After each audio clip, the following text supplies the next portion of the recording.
여러분, 지금 이 순간에도 동남아시아에서 전쟁이 벌어지고 있습니다. 2025년 12월 7일 새벽, 태국 국경 마을 4곳이 동시에 불바다가 됐습니다. 캄보디아군의 기습 공격이었습니다. 민간인 13명이 사망하고 47명이 다쳤습니다. 태국군은 속수무책이었습니다. 적은 42피르 밖에서 공격하는데 태국군 무기는 24피르밖에 안 닿았습니다. 더 이상 버틸 수 없다. 절망에 빠진 순간 12대의 자주포가 나타났습니다. 한국에서 온 무기였습니다. 그리고 단 3분 만에 상황이 완전히 뒤집혔습니다. 108발의 포탄이 42km 밖 적진을 정확히 강타했습니다. 캄보디아 포병진지가 흔적도 없이 사라졌습니다. 전쟁 5일 만에 캄보디아군 사망자 181명, 태국군은 9명, 군 압도적이었습니다. 한 태국군 장교가 말했습니다. 한국 무기가 아니었다면 우리는 전멸했습니다. 세계가 놀랐습니다. 베트남, 필리핀, 말레이시아가 즉각 한국에 구매 문의를 했습니다. 지금도 계속되는 전쟁에서 한국 무기가 어떻게 판도를 바꿨는지 지금 바로 들어보겠습니다. 시작에 앞서 좋아요와 구독 눌러주시면 한국의 더 많은 이야기를 소개하는 데에 큰 힘이 됩니다. 안녕하세요. 저는 태국 육군 제2포병여단에서 작전 참모로 근무했던 차이와 중령입니다. 제가 오늘 여러분께 들려드릴 이야기는 우리 태국과 캄보디아 국경에서 실제로 벌어진 일입니다. 한국이라는 나라가 우리를 어떻게 구했는지 말씀드리려 합니다. 작년 가을 방콕 국방부 대회의실에 장성 20명이 모였습니다. 신형 자주포 도입 문제를 논의하기 위해서였지요. 우리가 보유한 미국제 구형 자주포는 한계가 명확했어요. 사거리 24km에 불과했고 이동 속도도 시속 56km가 최대였습니다. 캄보디아와의 국경 긴장이 높아지던 시기였기에 새로운 무기가 절실했던 겁니다. 국방장관이 한국제 자주포 도입안을 발표했을 때 회의실이 술렁였어요. 한 장성이 테이블을 손바닥으로 탁 쳤습니다. 실전 경험도 없는 무기를 왜 고려하냐는 거였지요. 다른 장교들도 고개를 저었어요. 미국이나 독일제를 사야 한다는 목소리가 높았습니다. 저 역시 의구심이 들었습니다. 포병 장교로 20년을 일했지만 한국제 무기는 카탈로그로만 봤던 거였거든요. 실물을 본 적도 없었고 성능을 직접 확인한 사람도 주변에 없었습니다. 회의는 석 달 동안 계속됐어요. 찬성파와 반대파로 나뉘어 매주 격론을 벌였지요. 반대파의 논리는 단순했습니다. 검증되지 않은 무기에 병사들의 목숨을 맡길 수 없다는 거였어요. 한국은 전쟁을 치른 경험이 없으니 실전 데이터가 전무하다는 주장이었습니다. 그때 국방장관이 성능시험 보고서를 공개했어요. 최대 사거리 54km, 분당 발사속도 6발에서 8발, 완전 자동 장전 시스템. 숫자만 놓고 보면 세계 최고 수준이었지요. 게다가 가격은 독일제나 미국제보다 30% 이상 저렴했습니다. 하지만 반대 의견은 수그러들지 않았어요. 시험장에서야 얼마든지 좋은 결과를 낼 수 있다는 거였습니다. 실전은 완전히 다르다는 주장이었지요. 적의 포탄이 머리 위로 날아오는 상황에서 그 복잡한 디지털 시스템이 제대로 작동하겠냐는 우려였습니다. 결국 정부가 최종 결정을 내렸어요. 예산 문제가 결정적이었습니다. 한국제 자주포 12대를 도입하기로 계약서에 서명했지요. 소식이 알려지자 주변국 반응이 차갑더군요. 베트남 국방부 관계자는 우리를 실험 대상이라 비웃었습니다. 싱가포르 언론은 태국이 돈을 아끼려고 검증 안 된 무기를 선택했다고 보도했어요. 미국 무관도 우려를 표했지요. 실전 데이터 없는 무기는 위험하다는 말이 계속 들렸습니다. 솔직히 저도 불안했어요. 만약 전쟁이 터지면 저 무기로 우리 병사들을 지켜야 하는데 과연 카탈로그대로 작동할까 싶었거든요. 몇 달 뒤 한국에서 자주포가 도착했습니다. 치앙마이 공군기지 활주로에 대형 수송기가 내렸고 거기서 자주포들이 내려왔어요. 처음 실물을 봤을 때 느낌이 묘했습니다. 생각보다 훨씬 컸고 표면이 매끄럽더군요. 각진 디자인이 인상적이었어요. 한국 기술진 6명이 함께 왔습니다. 석 달 동안 우리 포병들을 훈련시켰지요. 처음엔 모두가 어색해했어요. 미국제만 다루던 병사들이 새로운 시스템을 익히려니 힘들어 보였습니다. 그런데 시간이 지나면서 분위기가 달라졌어요. 자동 장전 시스템이 예상보다 훨씬 빨랐습니다. 기존 자주포는 병사 4명이 손으로 포탄을 들어 올려 장전했는데 한국제는 버튼 하나로 해결됐거든요. 15초 만에 3발을 연속으로 장전할 수 있었지요. 사격 통제 시스템도 놀라웠습니다. 디지털 화면에 좌표만 입력하면 포신이 자동으로 각도를 맞췄어요. 예전에는 계산기로 각도를 계산하고 수동으로 포를 조정했는데 이제는 30초 안에 모든 준비가 끝났습니다. 실사격 훈련이 있던 날을 기억합니다. 목표는 40km 밖에 설치된 표적이었어요. 포탄이 하늘로 날아가더니 정확히 표적 중앙을 맞췄습니다. 오차가 3m도 안 됐지요. 병사들이 환호성을 질렀어요. 저도 놀랐습니다. 이 정도면 실전에서도 충분히 쓸만하겠다 싶었거든요. 하지만 마음 한구석 의구심은 여전했어요. 훈련장과 전장은 다르니까요. 적의 포격이 쏟아지는 상황에서도 저렇게 정확할까 하는 의문이 남아 있었습니다. 여름이 지나고 가을이 왔어요. 캄보디아와의 긴장이 심해졌습니다. 국경에서 작은 충돌이 몇 차례 발생했고 양국 모두 병력을 증강했지요. 우리 부대도 이동 명령을 받았어요. 한국제 자주포 12대를 포함해 전체 포병부대가 동쪽 국경으로 향했습니다. 국경에서 50km 떨어진 곳에 진지를 구축했어요. 그때만 해도 큰 전쟁까지 가지는 않을 거라 생각했습니다. 늘 그랬듯 며칠 긴장하다가 외교적으로 마무리되겠거니 했지요. 그해 늦가을에 휴전협정이 체결됐습니다. 양국 정상이 만나 더 이상 충돌하지 않겠다고 합의했어요. 우리는 안도했지요. 평화가 온 줄 알았습니다. 한국제 자주포들은 기지 창고에 보관됐어요. 실전에 쓸 일은 없을 거라 생각했습니다. 어떤 장교들은 그게 다행이라 여겼지요. 아직 검증 안 된 무기니까요. 초겨울까지 국경은 조용했습니다. 병사들은 일상 훈련을 했고 저는 서류 작업에 매달렸어요. 휴가 계획도 세우고 있었습니다. 그러던 어느 밤 정보부에서 긴급 보고가 올라왔어요. 캄보디아군이 국경 지역에 중국제 다연장 로켓을 배치하고 있다는 내용이었습니다. 본부는 경계 태세를 높였지요. 하지만 대부분은 여전히 실제 공격까지 가지는 않을 거라 믿었어요. 휴전 협정 맺은 지 얼마 안 됐는데 설마 싶었거든요. 그날 밤 저는 잠을 설쳤습니다. 뭔가 불길한 예감이 들었어요. 다음 날 새벽 그 예감이 현실이 됐습니다.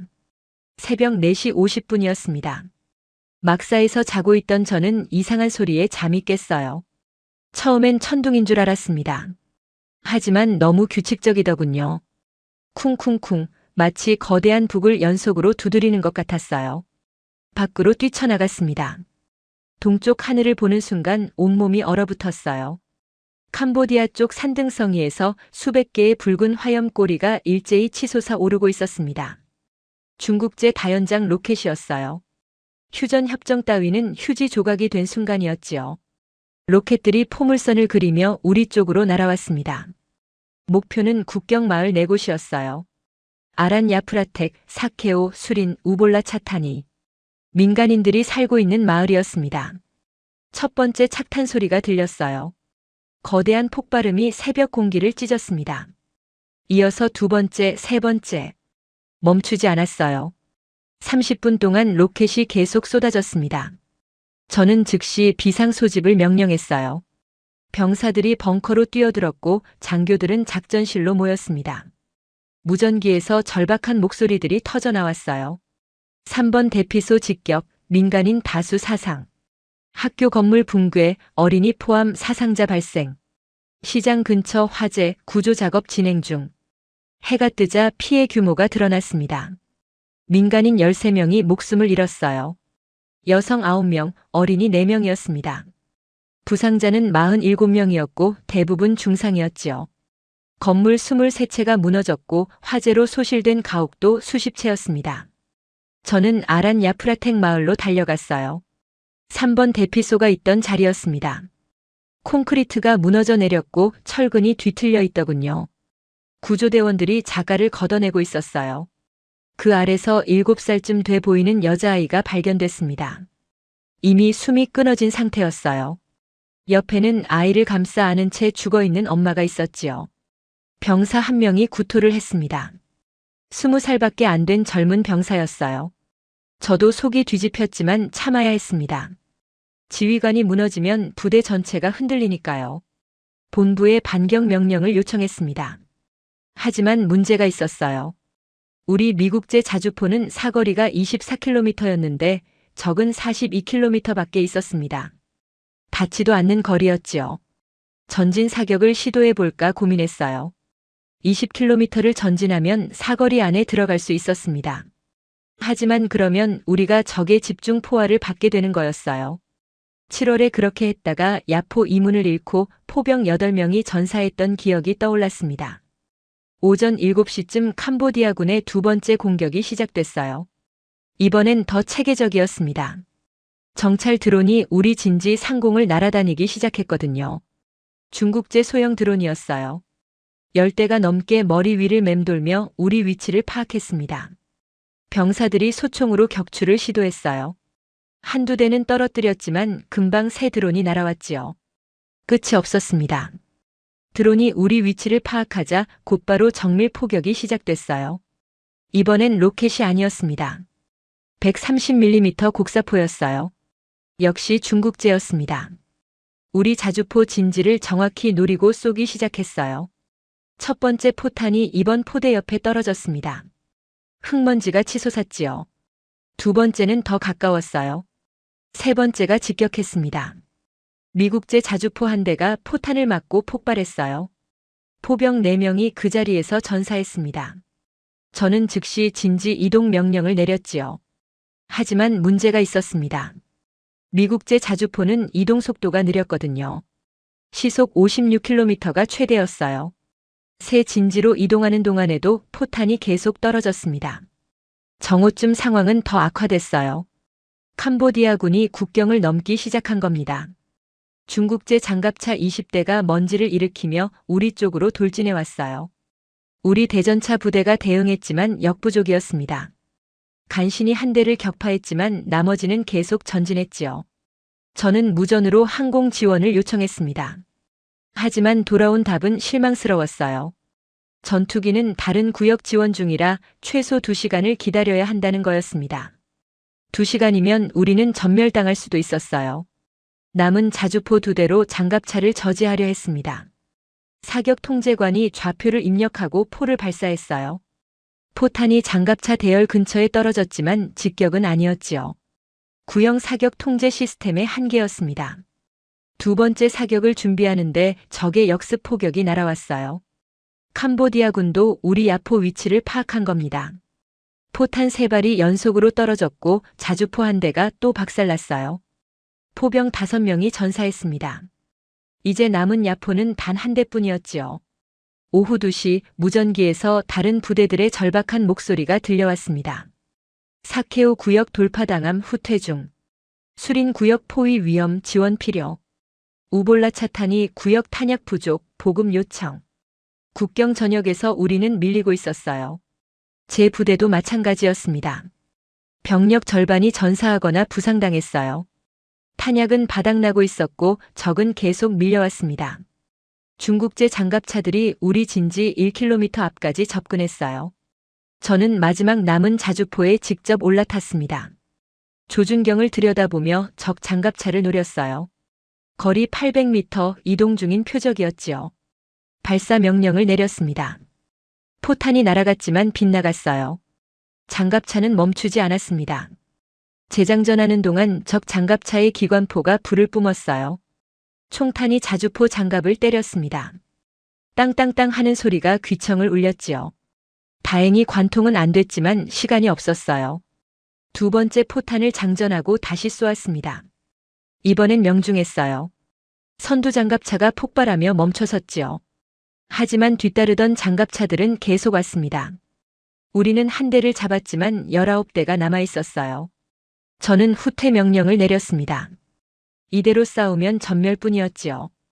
병사들과 함께 2차 방어선으로 물러났어요. 하지만 그곳도 안전하지 않았습니다. 로켓이 다시 날아오기 시작했거든요. 하늘이 붉은 화염으로 가득 찼어요. 로켓들이 포물선을 그리며 우리 머리 위로 쏟아졌습니다. 오후 5시쯤 본부에서 연락이 왔어요. 더 이상 버틸 수 없다는 제 보고를 받은 참모 총장이 직접 무전을 보냈습니다. 알고 있네. 하지만 지금은 버티는 수밖에 없어. 4시간만 더 버텨주게. 뭔가 준비 중이야. 저는 되물었어요. 4시간을 버틸 수 있을 것 같냐고요. 대답은 없었습니다. 무전기에서 잡음만 들렸어요. 저는 남은 병사들을 돌아봤습니다. 24명이었어요. 아침에 48명이었던 부대가 절반도 안 남았지요. 얼굴마다 피로와 공포가 가득했습니다. 젊은 병사 하나가 떨리는 목소리로 물었어요. 중령님, 우리 이길 수 있습니까? 저는 대답할 수 없었습니다.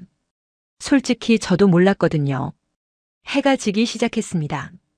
붉은 노을이 전장을 물들였어요. 하지만 그 붉은 빛은 희망의 색이 아니었습니다. 우리가 흘린 피의 색이었지요.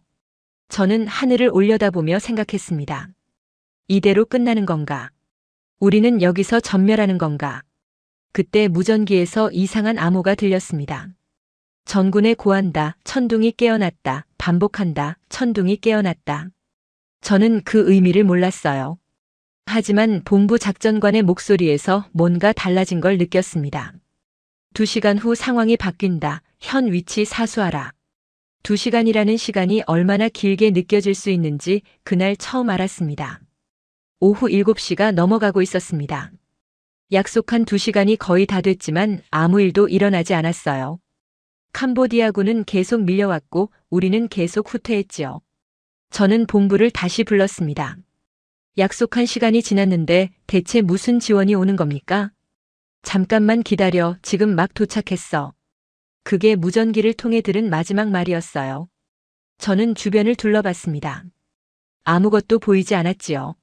하늘에도 땅에도 아무런 변화가 없었어요. 그런데 뒤쪽에서 이상한 소리가 들렸습니다. 엔진 소리였어요. 그것도 엄청나게 큰 소리였지요. 저는 뒤를 돌아봤습니다. 먼지 구름이 일고 있었어요. 무언가 빠른 속도로 이쪽을 향해 오고 있었습니다. 처음엔 탱크인 줄 알았어요. 하지만 가까이 오니 달랐습니다. 자주포였지요. 그런데 제가 지금까지 본 어떤 자주포와도 달랐어요. 유선형 포탑의 각진 장갑, 그리고 긴 포신. 압도적인 존재감이 느껴졌습니다. 한 대가 아니었어요. 2대, 3대, 4대 계속 나타났습니다. 총 12대의 자주포가 우리 뒤편으로 전개되기 시작했어요. 각 자주포마다 강력한 엔진이 내는 저음이 땅을 울렸지요. 부관이 제 옆으로 다가와 속삭였습니다. 중령님, 저건 한국제 자주포입니다. 저는 숨을 멈췄어요. 한국제. 소문으로만 듣던 그 무기가 실제로 왔던 겁니다. 7월 전쟁이 끝난 후 국방부가 극비리에 도입했다는 소문이 있었어요. 하지만 대부분의 장교들은 그냥 루머라고 생각했지요. 그런데 진짜였습니다. 우리 정부가 몇 달간 숨겨뒀던 최종 병기였어요. 자주포들이 전개를 완료했습니다. 놀라운 건 속도였어요. 이동에서 멈추더니 30초 만에 사격 준비가 끝났습니다. 포신이 자동으로 목표를 향해 돌아가고 장전 장치가 움직였어요.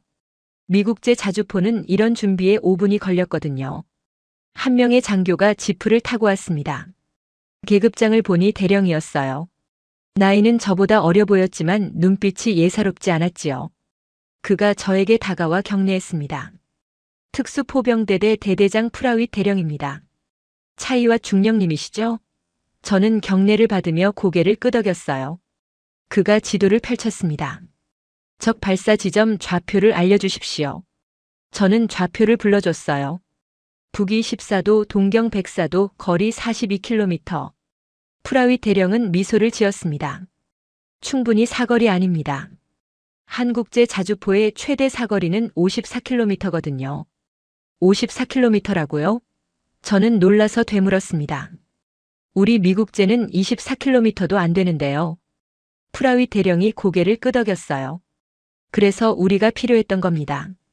이제부터 상황이 달라질 겁니다. 그는 무전기를 들어 명령했습니다. 전 포대 목표 좌표 입력, 적 다연장 로켓 진지, 거리 42km, 동시 타격 사격 준비. 저는 무슨 뜻인지 몰랐어요. 동시 타격이 뭡니까? 시간차 사격입니다.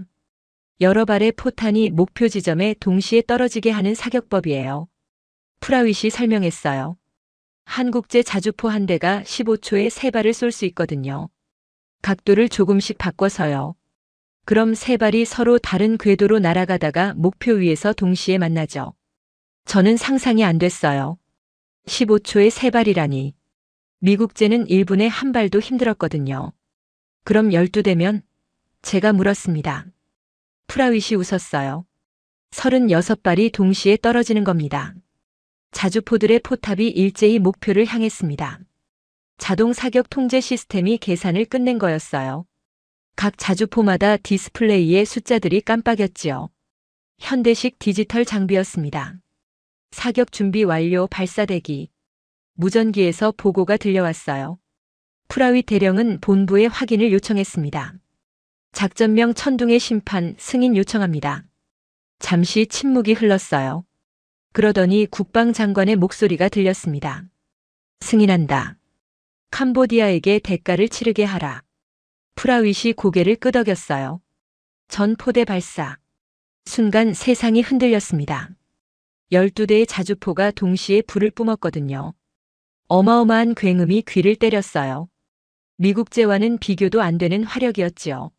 섬광이 연달아 터지며 밤처럼 어두웠던 저녁이 대낮처럼 밝아졌습니다. 포탄들이 하늘로 치솟았어요. 붉은 불꽃을 뒤에 달고 포물선을 그리며 날아갔지요. 36발의 포탄이 각기 다른 각도로 날아가는 모습이 보였습니다.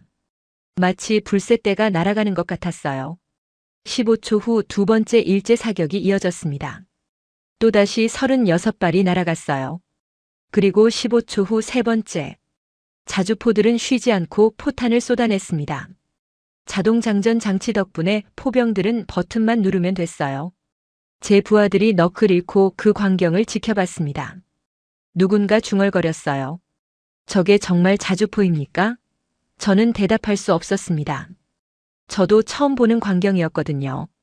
프라윗 대령이 시계를 봤어요. 착탄까지 40초. 그는 쌍안경을 들어 적진을 바라봤지요. 저도 따라서 봤습니다. 42km 밖이라 직접 보이진 않았지만 곧 뭔가 일어날 거라는 걸 알 수 있었어요. 40초가 지났습니다. 그리고 먼 곳에서 섬광이 터지기 시작했어요. 하나, 둘, 셋이 아니었습니다. 수십 개가 동시에 터졌지요.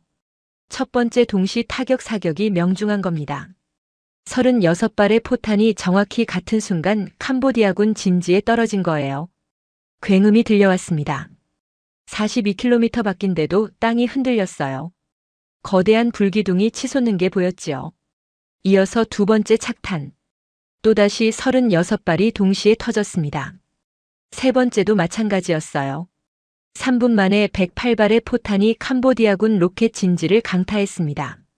저는 망연자실할 수밖에 없었어요. 우리가 하루 종일 당하기만 했는데 한국제 자주포는 3분 만에 반격을 끝낸 겁니다. 무전기에서 정찰 드론의 보고가 들려왔어요. 적 로켓 진지 완전 파괴 확인. 다연장 로켓 12대 전소. 생존자 없는 것으로 보임. 프라윗 대령이 만족스러운 표정을 지었습니다. 다음 목표 적 130mm 곡사포 진지. 그가 명령했어요. 자주포들이 다시 포신을 돌렸습니다.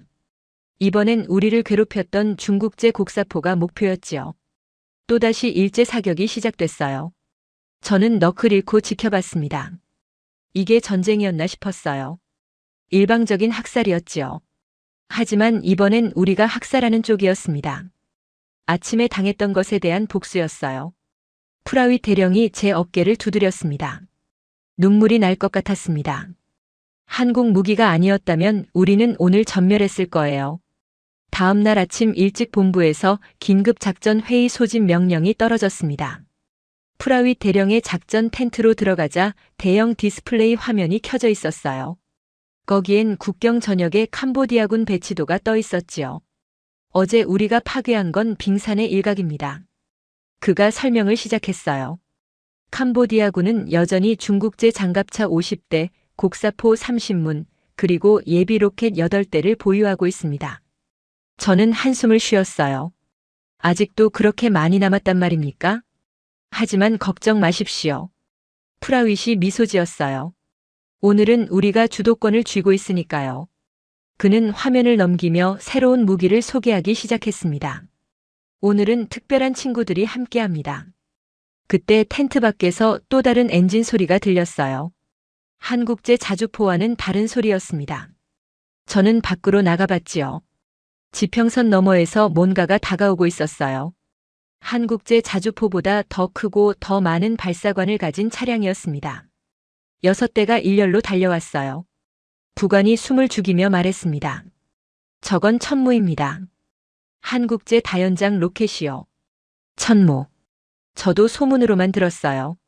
한국이 만든 다연장 로켓이라고 했지요. 중국제보다 훨씬 강력하다는 소문이었습니다. 실물을 보니 압도감이 느껴졌어요. 각 천무마다 발사관이 빼곡히 달려 있었습니다. 저는 세어봤어요. 한 대당 최소 수십 발은 되는 것 같았지요. 6대면 수백 발이었습니다. 중국제 로켓과 비슷한 물량이었어요. 하지만 결정적 차이가 있었습니다. 천무 지휘관이 설명했거든요. 우리 로켓은 위성 유도가 됩니다. 오차 범위가 15m 이내죠. 중국제는 500m도 빗나가는데 말입니다. 그 말을 듣는 순간 저는 소름이 돋았어요. 정밀 유도 다연장 로켓이라니. 엄청난 물량의 정확도까지 갖춘 무기였습니다. 캄보디아는 뭘 상대하고 있는지도 모를 거예요. 오전 10시 작전이 시작됐습니다. 정찰 드론이 캄보디아군 집결지를 발견했어요. 장갑차 30대와 보병 500명이 한 곳에 모여 있었지요. 역습을 준비하는 모양이었습니다. 프라윗 대령이 본부에 보고했어요. 적주력 발견. 집중 타격 요청합니다. 잠시 후 승인이 떨어졌지요. 그런데 이번엔 한국제 자주포만이 아니었습니다. 천무도 함께 움직였어요. 한국제 자주포 12대와 천무 6대가 함께 진지를 잡았습니다. 목표는 하나였어요.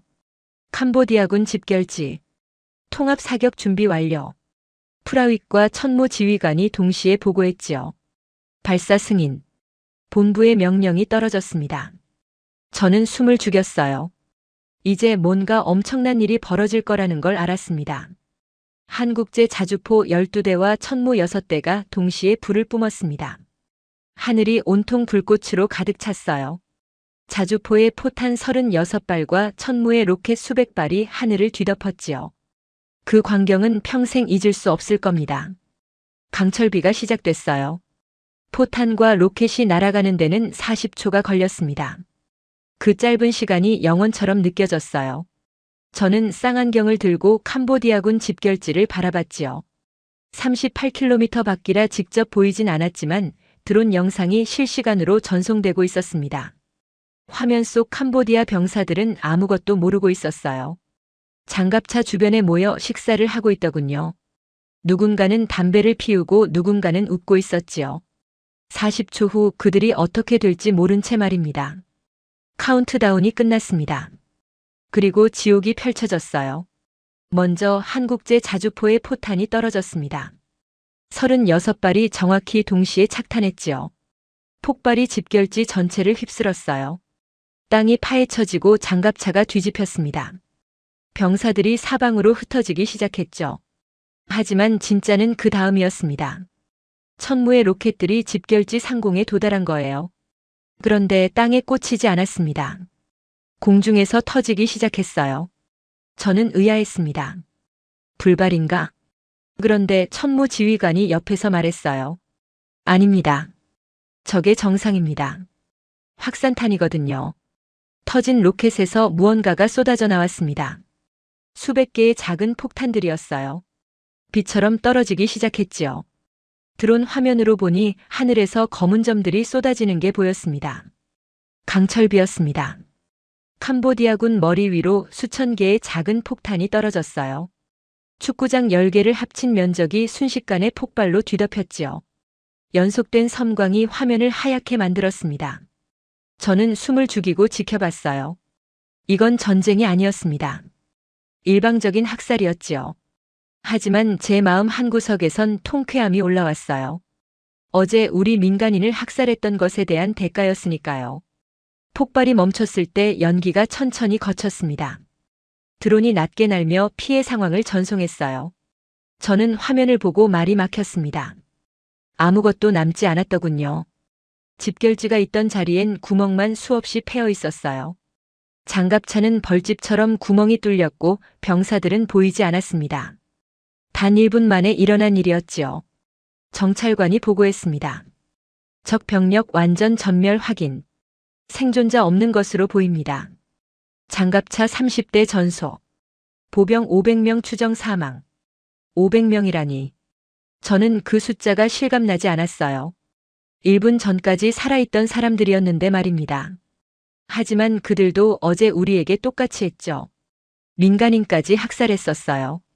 프라윗 대령이 무전기로 본부에 보고했습니다. 1차 목표 달성. 적주력 전멸 완료. 2차 목표 이동 준비. 본부에서 새로운 좌표가 전송됐어요. 캄보디아군 보급로였습니다. 한국제 자주포와 천무부대가 다시 움직였어요. 이번엔 동쪽으로 20km 이동했지요. 캄보디아군이 국경으로 물자를 나르는 도로가 있었습니다. 그곳을 차단하면 적은 고립되는 거였어요. 오후 2시쯤 우리는 새 진지에 도착했습니다. 드론이 보급 트럭 행렬을 발견했어요. 중국제 트럭 15대가 줄지어 가고 있었지요. 탄약과 식량을 싣고 있을 겁니다. 천무부대만 출격했습니다. 이번엔 유도탄이었어요. 확산탄과 달리 정밀 타격용이었지요. 한 발당 하나의 목표를 정확히 맞추는 로켓이었습니다. 발사. 천무 6대에서 로켓 18발이 날아갔어요. 목표는 트럭 15대와 앞뒤 호위 차량이었지요. 위성 좌표가 입력된 로켓들은 정확히 목표를 향해 날아갔습니다. 드론 화면으로 지켜봤어요. 로켓들이 하늘에서 내려오더니 정확히 각 트럭을 강타했습니다. 15대가 거의 동시에 폭발했지요. 탄약을 실은 트럭이 연쇄 폭발을 일으켰어요. 오차가 거의 없었습니다. 천무 지휘관의 말대로 15m 이내였지요. 도로는 불바다가 됐지만 주변 숲은 멀쩡했어요. 민간인 마을도 피해가 없었습니다. 정밀 타격의 힘이었어요. 저는 어제를 떠올렸습니다. 캄보디아의 중국제 로켓은 달랐어요. 무차별로 쏟아부었죠. 우리 마을을 초토화시켰고 민간인을 학살했습니다. 오차가 500m도 넘었거든요. 하지만 천무는 달랐어요. 필요한 목표만 정확히 파괴했습니다. 주변 피해를 최소화했지요. 같은 다연장 로켓이지만 철학이 달랐어요. 하나는 파괴를 위한 무기였고 하나는 보호를 위한 무기였습니다. 오후 4시쯤 무전기에서 다른 전선의 보고가 들려왔습니다. 사케오 구역적 격퇴 완료. 수린 구역 영토 탈환. 우볼라 차탄이 구역적 후퇴 확인. 국경 전역에서 캄보디아군이 무너지고 있었어요. 캄보디아군 무전도 포착됐습니다. 지원군이 전멸했습니다. 보급로가 끊겼어요. 탄약이 바닥나고 있습니다. 그들의 목소리엔 공포가 가득했지요. 한 캄보디아 장교가 비명을 질렀습니다. 도대체 저게 뭐야? 로켓이 하늘에서 떨어지는데 전부 명중해. 맞는 말이었어요. 중국제 로켓의 불발률은 30%가 넘었습니다. 중국제 화약이 습기에 약했거든요. 하지만 천무는 단 한 발도 불발이 없었어요. 한국 기술의 신뢰성이었습니다. 해질 무렵 본부에서 전과 집계가 왔습니다. 이틀 동안 캄보디아군 사망자 120명, 장갑차 파괴 50대, 보급 트럭 30대 손실. 반면 태국군 피해는 경미했어요. 전사자 3명, 부상자 12명 뿐이었지요. 압도적이었습니다. 이틀 만에 전세가 완전히 역전됐어요. 어제까지 우리를 짓밟던 캄보디아군이 이제 도망가기 바빴죠. 프라윗 대령이 제 옆으로 왔습니다. 차이와 중령님, 이제 믿으십니까? 한국 무기의 힘을요. 저는 고개를 끄덕였어요. 믿습니다. 이 무기들이 없었으면 우리 모두 죽었을 겁니다. 그가 미소 지었습니다. 아직 끝나지 않았어요. 내일은 하늘에서 공격이 시작됩니다. 저는 눈썹을 치켜 올렸지요. 하늘에서요? 전투기가 출격합니다. 그리고 특별한 무기를 가지고 있죠. 한국제 유도폭탄이라고 들어보셨습니까? 저는 고개를 저었어요. 프라윗이 설명했습니다. 100km 밖에서 투하해도 오차 3m로 명중하는 유도 폭탄입니다. 100km라고요? 저는 놀라서 되물었습니다. 그럼 캄보디아 대공포가 닿지도 않는 거리 아닙니까? 맞습니다. 그래서 우리 조종사들은 안전하죠. 저는 하늘을 올려다봤어요. 내일이면 캄보디아는 하늘에서도 공격받을 겁니다. 땅에서도 하늘에서도. 그들에겐 도망칠 곳이 없을 거예요. 다음 날 새벽 일찍 치앙마이 공군기지로 이동했습니다. 프라위 대령과 함께 활주로에 섰을 때 전투기 8대가 일렬로 서 있었어요. 각 전투기 날개 아래엔 긴 폭탄이 매달려 있었지요. 한 조종사가 우리에게 다가왔어요. 계급장은 소령이었죠. 저는 한국제 유도폭탄을 처음 봅니다. 그가 날개 아래 폭탄을 가리키며 말했어요. 이게 무게 500kg짜리 유도폭탄입니다. 폭탄은 생각보다 날렵했어요. 매끄러운 유선형의 날개가 달려 있었지요. 일반 폭탄과 달라 보였습니다. 소령이 설명을 이어갔어요. 위성과 관성 복합 유도 방식입니다. 투하 후 자체적으로 목표를 찾아가죠. 얼마나 멀리서 떨어뜨릴 수 있습니까? 제가 물었습니다. 소령이 미소 지었어요. 고도 1만 미터에서 투하하면 100km를 날아갑니다. 캄보디아 대공포 사거리가 10km니까 우린 절대 안전하죠. 100km라니. 저는 믿기지 않았어요. 7월 전쟁 때 우리 전투기는 적 대공포 때문에 접근조차 못했거든요. 러시아제 대공 미사일이 우리 조종사 2명을 격추시켰었지요. 하지만 이젠 그들이 손도 못 대는 거리에서 공격할 수 있다니.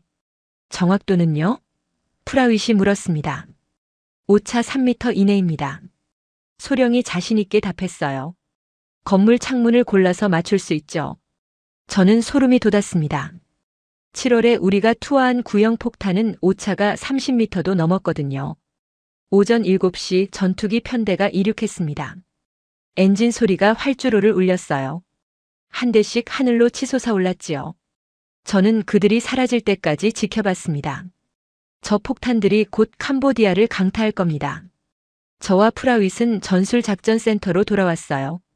거대한 스크린에 실시간 데이터가 표시되고 있었지요. 전투기들의 위치가 점으로 나타났습니다. 국경을 향해 빠르게 이동하고 있었어요. 목표는 3곳이었습니다. 첫째, 캄보디아군 통신소. 둘째, 탄약 집적소. 셋째, 사령부 지휘소. 모두 국경에서 80km 떨어진 곳이었어요. 우리 구형 무기로는 절대 닿지 않는 거리였지요. 전투기 편대장의 목소리가 무전기에서 들려왔습니다. 목표 상공 도달. 고도 1만 미터 유지. 레이더 탐지 없음. 저는 스크린을 응시했어요. 캄보디아는 우리 전투기가 오는 걸 눈치채지 못하고 있었습니다. 유도폭탄 투하 준비. 3, 2, 1 발사. 화면에 작은 점들이 나타났어요. 8발의 유도폭탄이었지요. 전투기들은 곧장 선회에서 돌아가기 시작했습니다. 이제 폭탄들이 알아서 목표를 찾아갈 겁니다. 폭탄들의 궤적이 화면에 그려졌어요. 포물선을 그리며 하강하다가 날개를 펼쳤습니다. 그러더니 정확히 목표를 향해 선회하기 시작했지요. 마치 살아있는 것처럼 움직였어요. 착탄까지 90초. 작전관이 알렸습니다. 저는 숨을 죽였어요. 드론이 실시간으로 목표 지역을 촬영하고 있었죠. 캄보디아군 통신소가 화면에 보였습니다. 거대한 안테나탑과 건물들이 있었어요. 카운트다운이 계속됐습니다. 화면 속 캄보디아 병사들은 아무것도 모르고 있었어요. 어떤 이는 안테나를 점검하고 어떤 이는 담배를 피우고 있었지요. 그때 하늘에서 작은 점이 나타났어요. 유도폭탄이었습니다. 초속 300m로 떨어지고 있었지요. 착탄. 폭발이 통신소를 집어삼켰습니다. 안테나탑이 2동강 났어요. 건물이 무너졌지요. 연이어 2번째, 3번째 폭탄이 떨어졌습니다. 3발 모두 정확히 건물을 관통했어요. 오차가 정말 3m였습니다. 작전관이 확인했어요. 첫 번째 폭탄은 메인 건물 중앙. 2번째는 발전실. 3번째는 장비실. 모두 계획한 지점에 정확히 떨어졌지요. 다른 화면엔 탄약 집적소가 보였습니다. 거대한 창고 3동이 나란히 서 있었어요. 중국에서 보급받은 탄약들이 가득했을 겁니다. 유도폭탄 3발이 각각 창고 하나씩을 골라 떨어졌지요. 폭발이 연쇄적으로 일어났습니다. 탄약고가 유폭되면서 버섯구름이 치솟았어요. 폭발력이 어마어마했지요. 80km 밖인데도 땅이 흔들리는 게 느껴질 정도였습니다. 마지막은 사령부 지휘소였어요. 콘크리트 벙커였지요. 두껍게 보강된 방공호 같았습니다. 하지만 유도폭탄은 벙커 파괴용이었어요. 500kg 폭탄이 지붕을 관통하고 내부에서 터졌습니다. 벙커가 안에서부터 무너졌어요. 폭발력이 내부로 집중됐지요. 지휘소 안에 있던 캄보디아군 장교들은 한 명도 살아남지 못했을 겁니다. 드론 화면으로 보니 연기만 피어오르고 있었어요. 8발 중 7발 명중 확인. 한 발은 레이더 기지 인근 낙하. 오차 약 15m. 작전관이 보고했습니다. 저는 고개를 저었어요. 한 발만 조금 빗나갔는데도 저렇게 정확하다니. 캄보디아군 무전이 포착됐습니다. 통신소가 공격받았습니다. 탄약고가 폭발했어요. 사령부와 연락 두절. 혼란스러운 목소리들이 쏟아졌지요.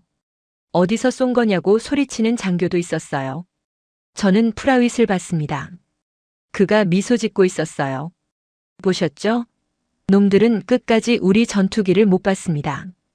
100km 밖에서 폭탄을 떨어뜨렸으니까요. 오전 9시 본부에서 지상군 진격 명령이 떨어졌습니다.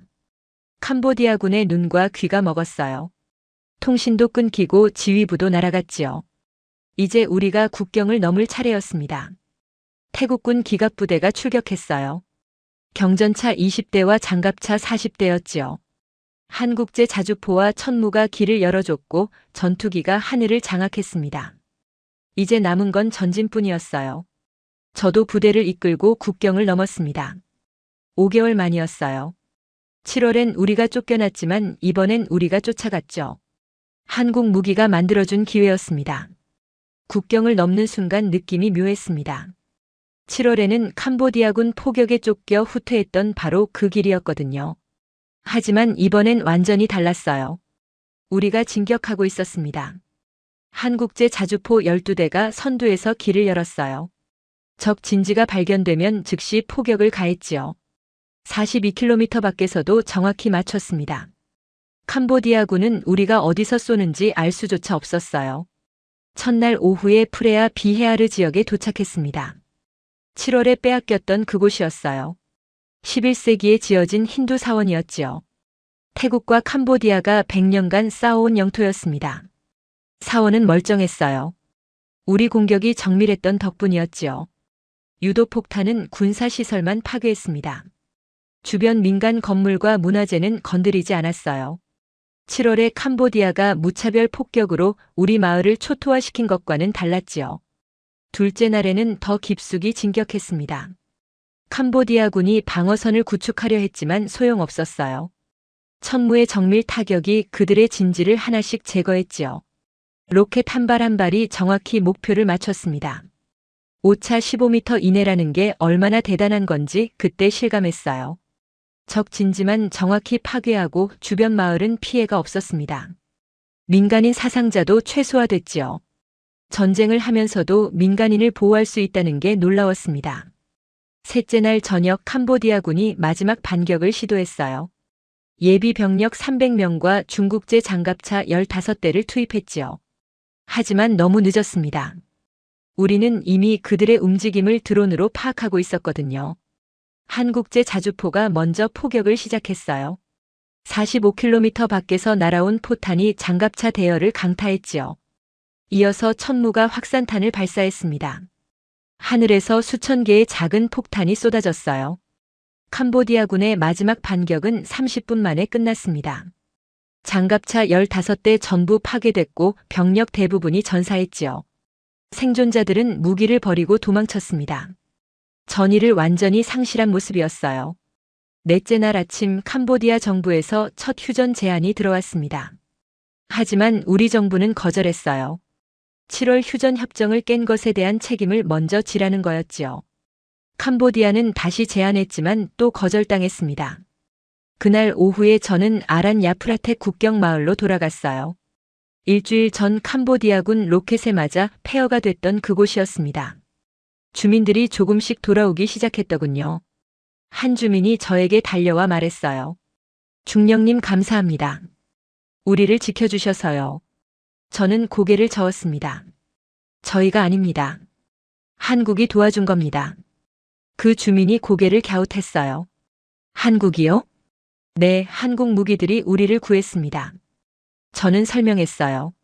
한국에서 만든 자주포와 로켓, 유도폭탄이 없었다면 우리는 캄보디아군을 막을 수 없었을 겁니다. 그 주민은 고개를 끄덕이며 한국에 감사하겠다고 했지요. 다섯째 날 전쟁은 사실상 끝났습니다. 캄보디아군은 더 이상 저항하지 못했어요. 본부에서 최종 전과 집계가 왔습니다. 5일간 캄보디아군 사망자 181명, 장갑차 파괴 72대, 야포 41문 손실, 보급 차량 80대 격파. 반면 태국군 전사자는 9명이었습니다. 압도적이었지요. 한국제 자주포의 장거리 화력, 천무의 정밀 타격, 유도폭탄에 보이지 않는 공격. 새 무기가 삼박자로 캄보디아군을 무너뜨렸어요. 중국제 무기들은 속수무책이었지요. 사거리도 짧았고 정확도도 떨어졌습니다. 무엇보다 신뢰성이 문제였어요. 중국제 로켓은 30%가 불발이었지만 한국제는 단 한 발도 불발이 없었습니다. 무전기에서 해군 보고가 들려왔습니다. 호위함 푸미폰 아두냐댓이 캄보디아 해안을 봉쇄 중이라고 했어요. 중국 보급선들이 접근조차 못한다는 거였지요. 캄보디아는 완전히 고립됐습니다. 그날 저녁 캄보디아 정부에서 긴급 성명이 나왔습니다. 휴전 협상을 요청한다는 내용이었어요. 단 5일 만이었죠. 7월 전쟁은 한 달을 싸웠는데 말입니다. 프라윗 대령이 무전으로 말했습니다. 차이와 중령님 축하합니다. 저는 미소 지었어요. 축하는 무슨요? 한국이 이긴 겁니다. 우리는 그저 한국 무기를 사용했을 뿐이에요. 밤이 됐습니다. 국경 너머 캄보디아 쪽은 조용했어요. 더 이상 포성도 로켓 소리도 들리지 않았지요. 한국 무기가 만들어준 평화였습니다. 어느 날 저는 방콕 국방부에 소환됐습니다. 대회의실에 들어가자 장성들과 국방장관이 앉아 있었어요. 6개월 전 한국제 자주포 도입을 놓고 격렬하게 싸웠던 바로 그 장소였지요. 분위기가 완전히 달라져 있었습니다. 6개월 전엔 회의적이고 냉소적이었던 장성들이 이제는 만족스러운 표정을 짓고 있었어요. 국방장관이 저를 보며 고개를 끄덕였습니다. 중령 수고했네. 자네 부대의 활약이 대단했어. 저는 경례를 올렸어요. 감사합니다. 하지만 장관님, 실제로는 한국 무기가 전쟁을 이긴 겁니다. 우리는 그저 그 무기를 작동시켰을 뿐이에요. 장관이 미소 지었습니다. 겸손하군. 하지만 자네 말이 맞네.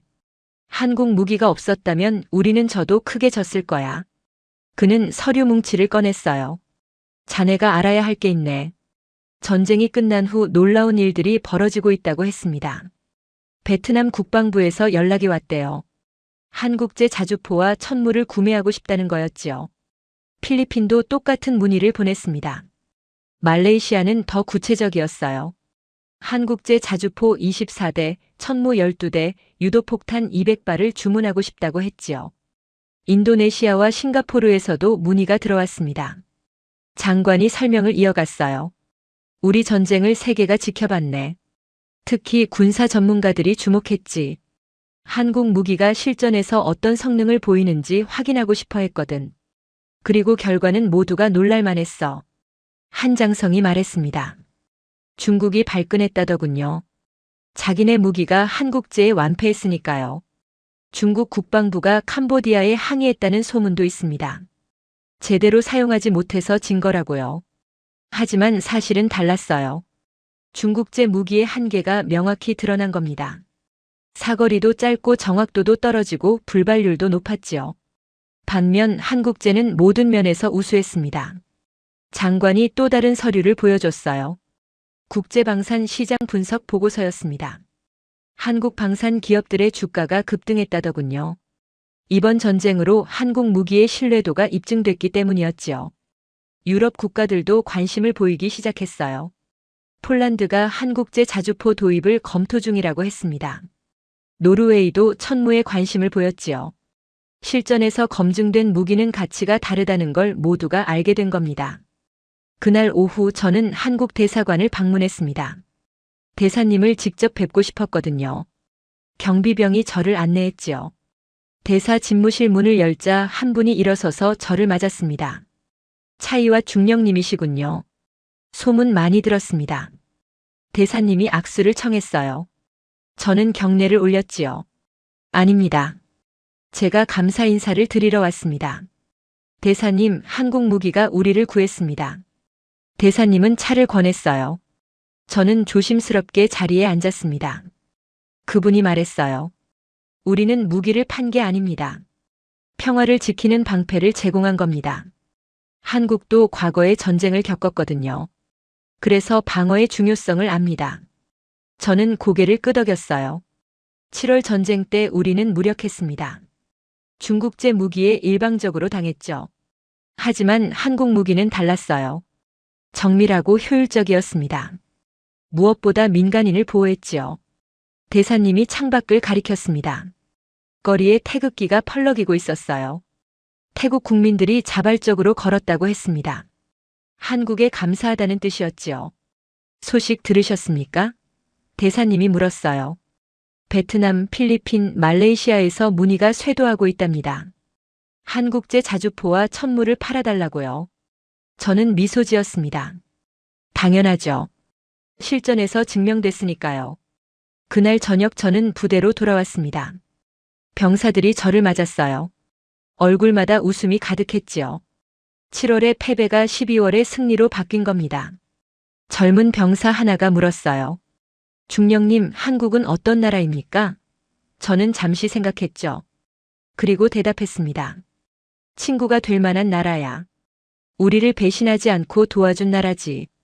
다음 날 국방부에서 특별 발표가 있었습니다. 한국과 추가 무기 도입 계약을 체결한다는 내용이었어요. 자주포 12대를 더 구매하고 천무도 6대 추가한다고 했지요. 발표를 지켜보던 제 옆에 프라윗 대령이 섰습니다. 이제 시작입니다. 그가 말했어요. 동남아 전역이 한국 무기에 주목하고 있어요. 우리가 증명했으니까요. 저는 고개를 끄덕였습니다. 6개월 전만 해도 한국 무기를 비웃던 사람들이 이제는 앞다투어 사려고 하고 있었지요. 실전이 모든 것을 증명했습니다. 하지만 전쟁은 완전히 끝나지 않았습니다. 휴전 협상이 진행되고 있었지만 국경에선 여전히 긴장이 이어졌어요. 작은 교전이 간헐적으로 발생했지요. 며칠 뒤 미국 대통령이 중재에 나섰습니다. 양국 정상과 전화 통화를 하고 휴전을 촉구했어요. 태국과 캄보디아 모두 원칙적으로 동의했지요. 하지만 현장 상황은 달랐습니다. 캄보디아군이 다시 국경 지역에 병력을 증강하기 시작했어요. 정보부 보고에 따르면 중국에서 새로운 무기가 들어오고 있다고 했습니다. 복수를 준비하는 것 같았지요. 우리도 경계를 늦추지 않았습니다. 한국제 자주포 부대는 국경에서 30km 떨어진 곳에 계속 주둔했어요. 언제든 출격할 준비를 하고 있었지요. 며칠이 더 지났습니다. 또다시 교전이 발생했어요. 캄보디아군이 소규모 정찰대를 국경 너머로 보냈고 우리 병사들과 충돌한 겁니다. 다행히 큰 피해는 없었지만 긴장이 다시 고조됐어요. 본부에서 연락이 왔습니다. 전면전은 아니지만 국지전 가능성이 여전히 높다는 거였어요. 한국제 자주포 부대는 계속 대기 상태를 유지하라는 명령이었지요. 저는 프라윗 대령과 통화했습니다. 상황이 어떻습니까? 제가 물었어요. 그는 한숨을 쉬었습니다. 휴전 협상은 진행 중이지만 현장은 여전히 불안정해요. 캄보디아가 완전히 손을 놓은 게 아닙니다. 국제사회도 주목하고 있었어요. 아세안에서 감시단을 파견했지만 효과는 제한적이었습니다. 양국 모두 자국 영토라고 주장하는 지역에선 여전히 충돌이 이어졌지요. 그 다음 날 캄보디아군이 다시 로켓 공격을 시도했습니다. 하지만 이번엔 달랐어요. 우리 정찰 드론이 미리 포착했고 한국제 자주포가 즉시 반격했지요. 캄보디아 로켓 진지가 발사도 하기 전에 파괴됐습니다. 그 후로 캄보디아는 조심스러워졌어요. 한국 무기의 위력을 다시 한번 확인했기 때문이었지요. 하지만 완전히 포기한 건 아니었습니다. 여전히 국경 지역에 병력을 배치하고 있었어요. 지금 이 순간에도 국경에선 긴장이 계속되고 있습니다. 40만 명의 난민이 아직도 집으로 돌아가지 못하고 있어요. 학교와 사원 바닥에서 잠을 자고 있지요.